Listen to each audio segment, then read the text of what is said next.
Well, Razorback fans, are you all stupid for rejecting mediocrity? Some may say so. So let's talk about in today's Locked On Razorbacks podcast.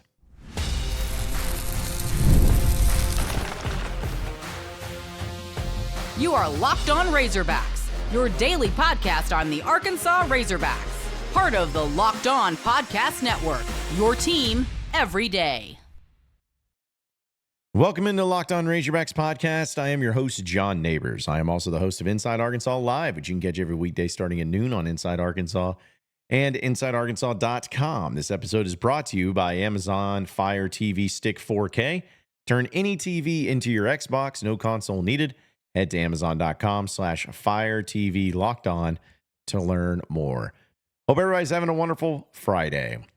As you has finally made it to the weekend, and you got some things going on this weekend. We'll talk a little bit about Razorback baseball and their series against LSU, as well as some other things too. But I wanted to, of course, talk about what I got tagged in, what I got sent to, just a viral clip, if you will, of a particular radio show in Northwest Arkansas about rejecting mediocrity and how anybody that says that, I reject being mediocre, I reject mediocrity, or I don't accept it, whatever, there was a negative connotation put to it. And it was in a quote as far as being the mantra of stupid people. Only stupid people say those things. Now, I got tagged in this a lot because many, including myself, felt like it was a response to what I had said earlier this week, to which I talked about, how I don't want average, I don't want mediocre in my program. And the thing is a lot of you expected me to get fired up about it and to get angry and just rage and just how could this happen? But the thing is that I'm not really going to do that, because here's the thing. It's trolling at its finest. It's not real. It's just not. It's one of those things that's going to be discussed as being, taken out of context, or it was a social experiment to throw it out there and to get everybody fired up. It has to be that. You know why it has to be that? Because no one in their right mind would ever say that people who reject mediocrity are stupid. So it's trolling at its finest, and it's purposely taken out of context, or at least that's the intent of it all. And that's exactly what they want. It's a reaction to it, to which I was given one. And I actually laughed really hard about it because I'm like, man, they're not even being subtle about their trolling these days. But regardless, I think it's hilarious that this is something to be used as some sort of like humorous thing of poking fun at Razorback fans and the Razorback faithful. Even if it's done in its own trolling way, it's pretty disturbing. So let's just go ahead and play the game. That this clip, which again, I'm not going to play it because you can just look it up on Twitter if you want to really check it out. But let's just talk about this thing as if it's true, and if you actually had people believe this, and have people who are saying it believe it. It's an indictment on the entire athletic department in general, because you have people that work for the University of Arkansas who are kind of, in a way, mocking and making fun of Razorback fans, because a lot of Razorback fans feel the same way. Again, assuming that this was actually true and this was their intent, because that's the game we're playing. Because if it's true and that you actually have people believing in these things, it'd be one thing just to have a couple of people having some fun with it and poking fun at it or whatever at a random occasion. But it's not just a random occasion. It's pretty evident. If you look at the program in general at the University of Arkansas, you can tell that there's been a lot of oversight. There's been a lot of issues. And anybody that says otherwise either works for them or they're naive. You got to look at the big picture and connect the dots here, folks. There is a culture and a mentality that has been there at the University of Arkansas that has forgotten the common fan to where you're not cared about. And I have felt that really the past year and a half, 2 years, more so than ever. But it's been a long time coming and it's been a long time building. And I can tell you this. I have opinions all the time that people disagree with, and I have takes that people disagree with. There are people that just disagree with my face and disagree with my entire being in my existence because they don't like me for whatever reason. That's fine because again, I'm not here for everybody. But the thing is I try to be relatable to all of you and try to relate in how you feel because I am one of you being a Razorback fan. And when you feel the tension in the air, when you feel the tension among the athletic department and the fans, you can't help, at least in my position, to talk about it and address it. Because it's stupid to act like it's not there. Because it absolutely is there. It's been there.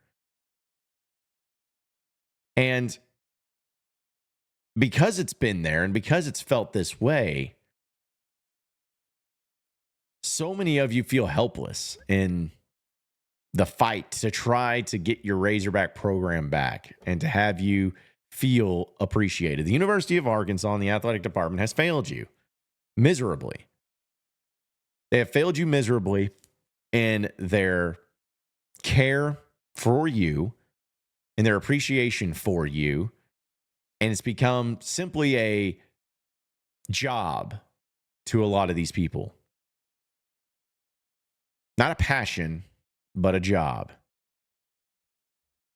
Now, I can kind of relate to that sometimes. You know, we all have had jobs in our lives that we didn't have passion for, but it paid the bills. But in this particular case, when you're dealing with so many people that are involved in this, you want to be able to have a program and run a program that is for everyone, for the rich and for the poor, for the people in Northwest Arkansas, the people in Central Arkansas, people in South Arkansas. You want to have everybody involved on the same page wanting to accomplish the same things. But the problem is that you do feel mocked. You do feel disrespected. You do feel made fun of. Because no one seems to care about what you think or what you want or how you feel. No one seems to care about winning at the highest level. It appears from an outsider's perspective that the athletic department is separated in pieces. You feel like the basketball program's its own animal because you got John Calipari and John Tyson running the show over there. You feel like Dave Van Horn and the baseball team are kind of on their own little island as well. Even Sam Pittman in the football program, it just seems like everybody's out of sorts. Nobody knows what's going on.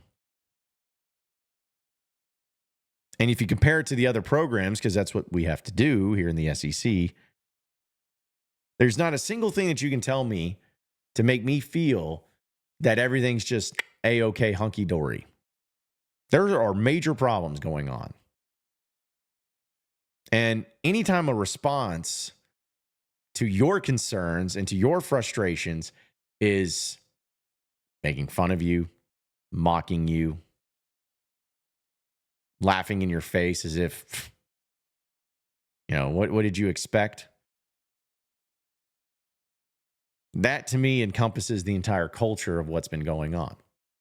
Now, again, I want to reiterate about that clip.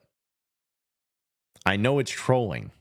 I know that their whole thing is to do that and to get a reaction to it and then to come back and be like, ha, gotcha. Because again, no person in their right mind and no person who is actually sane will ever truly believe that saying that you reject mediocrity makes you a dumb person. Just let's think about it logically. However, it is the game, though, that gets played. This is a game that gets played. And the fact that they and anybody would play with Razorback fans and their emotions and to kind of even make joke and make light of their frustrations is the whole point. You as a Razorback fan, when you're upset, you get brushed to the side and laughed at. What you get laughed at? You just get made fun of by your own administration because they don't care about you. The disrespect there has been there for a long time. And nothing's changing. And I don't even bring all this up to just for the sake of bringing it up. I've said many times, I've had boosters, donors talk to me about the issues that they have. I've had former players talk to me about the issues they have. And I'm going to say this, folks. I believe I mentioned it earlier this week, but I'm going to say this again because I want to make sure that everybody understands this part. So if you haven't paid attention to anything that I've ever said, please pay attention to this one thing that I'm about to tell you. If anybody says that everything's fine, don't listen to them. Because me, personally, I have had coaches, current coaches on staff, various sports on staff, talk to me personally about the issues that they have with what's going on. Now, I'm not going to name the names. I'm not going to talk about the names in the sports specifically because I was asked not to, and I'm going to respect them for it. I know you all hate that. I would hate it too, but I'm trying to respect it. But they have shared with me some awful instances of incompetence, of lack of care, lack of consistency, lack of organization, lack of everything. And I don't care what anybody says or makes fun of and says, oh, jeez, you idiots out there. You think there's a problem? You have no idea. You hate everything, blah, blah, blah. Folks, this isn't just a random people on Twitter deal. This isn't just a social media outrage thing. I know this for a fact. And anytime I've ever done my podcast, when I've talked about these things, folks, I've never just based it on nothing. I didn't just pull it out of my rear end and be like, well, maybe people feel this way, so I'm going to talk about it this way. It all comes from somewhere. So don't listen to that stuff. Don't get fired up about that stuff from the propaganda network. Get fired up in trying to take your university and take your Razorback athletic program back. Because the longer it goes, the further away the gap is between the fans and the administration. And from what I understand, folks, the gap widens between the administration and the coaches. The administration and the programs. Again, that's not me just making things up for the sake of making them up. That's me basing it on what I've been personally told. So stop treating everybody like they are stupid and maybe start paying attention to the hands that feed you and the people that care the most about this program. Because at the end of the day, if the bomb ever drops, they're going to be the last one standing. So how do we fix it? We'll talk about that next here on the Locked On Razorbacks podcast.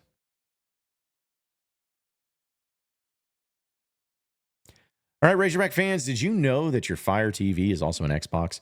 Turn any TV into your gaming and entertainment hub with Fire TV Stick 4K devices. No console required. Just grab your paired controller, subscribe, or sign in to Xbox Game Pass Ultimate with EA Play included, and you're ready to play. Dive into hundreds of premium titles, from EA Sports College Football 25 to Call of Duty Black Ops 6 to a game called Avowed. I haven't heard of that game, but I've heard great things. As easily as you stream your favorite shows. It's gaming made simple, and it's all on your Fire TV.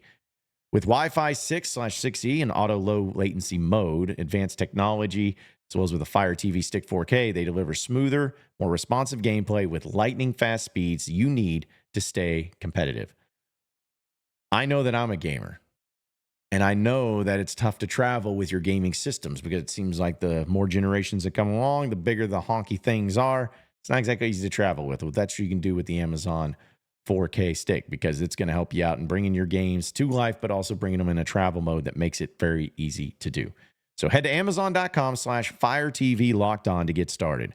Xbox Game Pass Ultimate subscription and compatible controller required. Available on select devices, including Fire TV Stick 4K, second generation, Fire TV Stick 4K Max, first and second generation, and Fire TV Cube, third generation.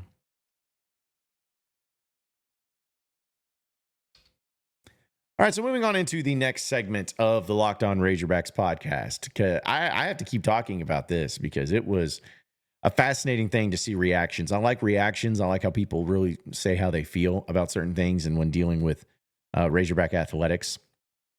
And, it's unfortunate that you're in this spot right now. And I hate it for you as Razorback fans, because if anybody has a right to be mad, I'm mad for you. When I saw that clip yesterday, it wasn't me. Because again, I knew that it was for trolling purposes, but a lot of you don't, and a lot of you don't take it that way, nor should you, because it's manipulative. And I think that I was mad for all of you. I was mad for you as Razorback fans because it's a slap in the face to you.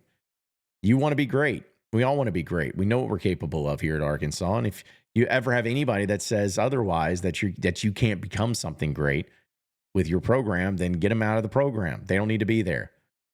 But I almost feel like the swamp needs to be drained over there at the U of A. If this is the type of people that are working there and are providing that type of context and providing that type of content to play with you, the Razorback fans, I don't know if that's really the people that you want around.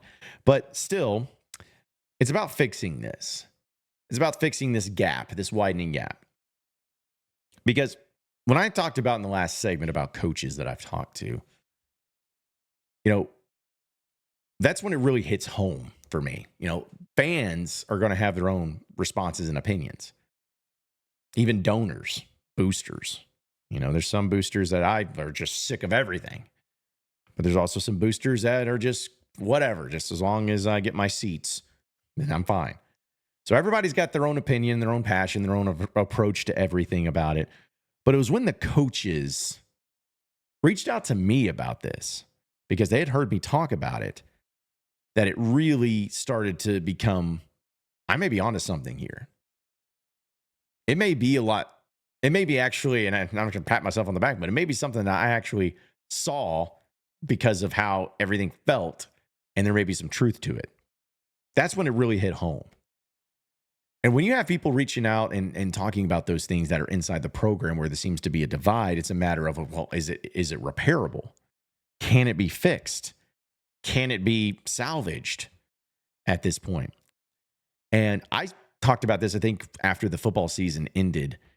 I believe that there are so many things that can be done, but the problem is that it's gone so long instead of addressing it, that at some point in time, if it's almost like too far past to just change it and it's all good to go.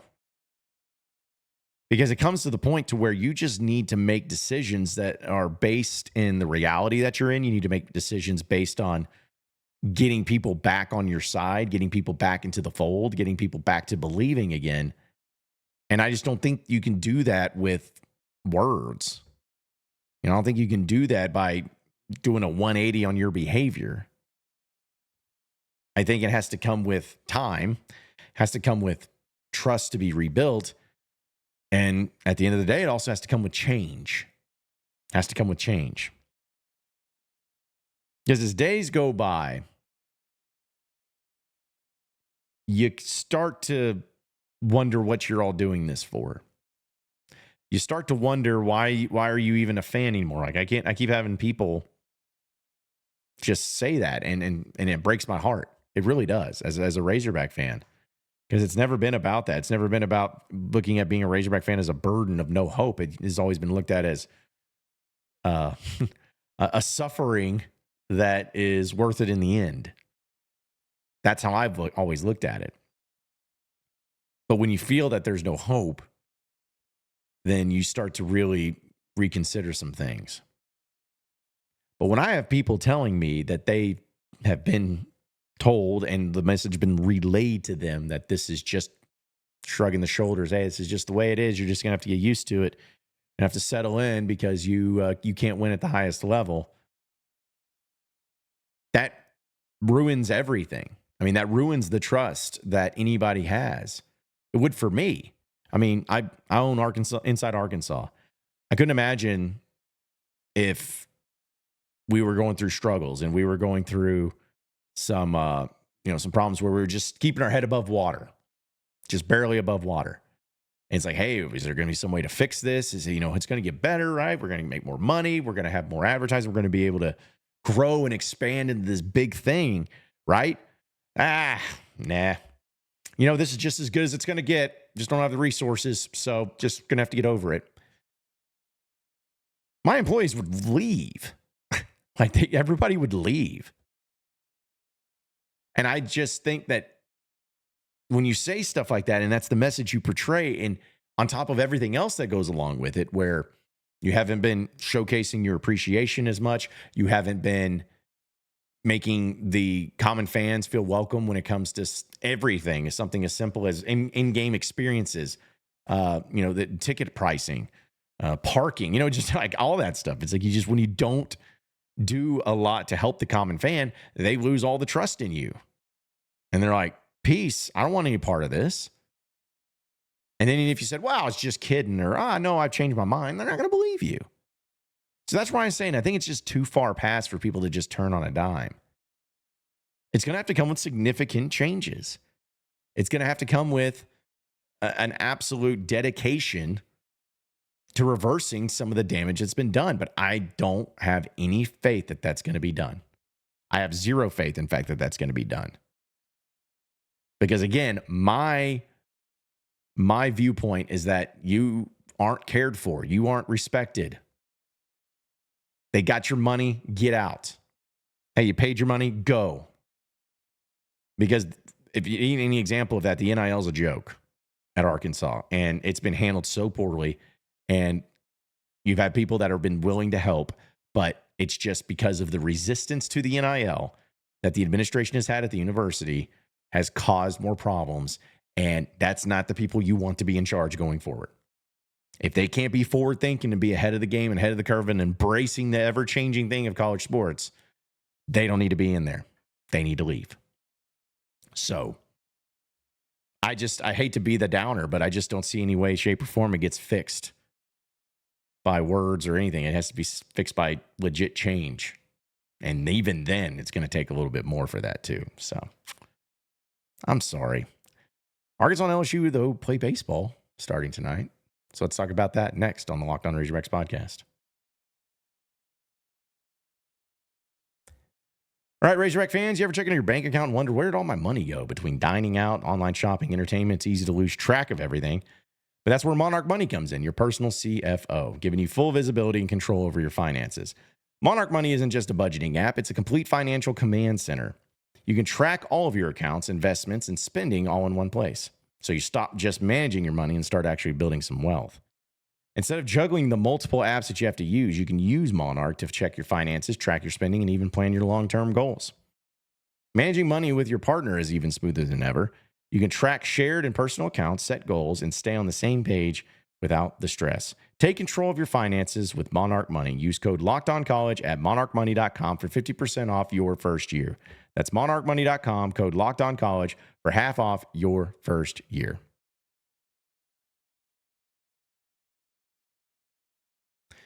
All right, final segment here on the Locked On Razorbacks podcast. Arkansas and LSU play tonight, starting their series. And, man, there's been a lot of memorable moments between these two opponents. A lot of memorable times, memorable series. But Arkansas, if I'm not mistaken, Arkansas has won 4 of the last 5 series against LSU. So a lot of success against the Tigers. Hopefully that stays that same way heading into this weekend. But here's the thing I asked on my Inside Arkansas live show is I was talking about, okay, what would you rather have? Would you rather Arkansas beat LSU? If you only choose one, would you rather Arkansas beat LSU? Would you rather them beat Tennessee? And overwhelmingly, people said Tennessee. They want Tennessee. And I don't think that's any disrespect towards LSU. I just think it shows where, hey, you'd rather have it to where you win your final home stretch in the series, your home series going into the SEC tournament. You'd rather end on that note than to beat LSU and then end on a sour note at home. And I totally get that.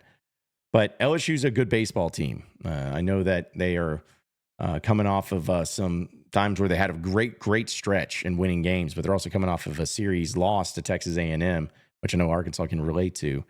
But they have just as much talent as anybody in the league. And I think the most fascinating thing about this that I'm going to be looking for Arkansas is how do you bounce back? How do you look after that big time series sweep of Texas? Are you going to have an emotional letdown, or are you going to come out firing? Are you going to be continuing to stay motivated, continue to stay focused, or did you spend all your energy last weekend and you're going to have the letdown in here? That to me is going to be the key, because I think Arkansas is they have everything in there that they need to play well. I can't wait to see what Gage Wood does. I think if Zach Root has his ability to pitch like he did last week, they're going to be just fine. When you got the Eloy brothers out there, you never know what you're going to be capable of offensively. I think all of that is going to be perfectly fine. It's just a matter of the mentality. Will they come out swinging, literally? Will they come out firing on all cylinders coming off of that big series win? That's going to show a measurement of the toughness of this team, but also how this approach of this team pans out as well. So can't wait to see how it all turns out. Appreciate each and every one of you listening in and watching into the Locked On Razorbacks podcast. Be sure to subscribe to the podcast wherever podcasts are found. You can also get after me on Twitter at John Nabors Show for any questions, comments, concerns that you may have. We'll keep it going from there. Same podcast time, same podcast channel tomorrow afternoon. Have a great day, everybody. We'll see you then.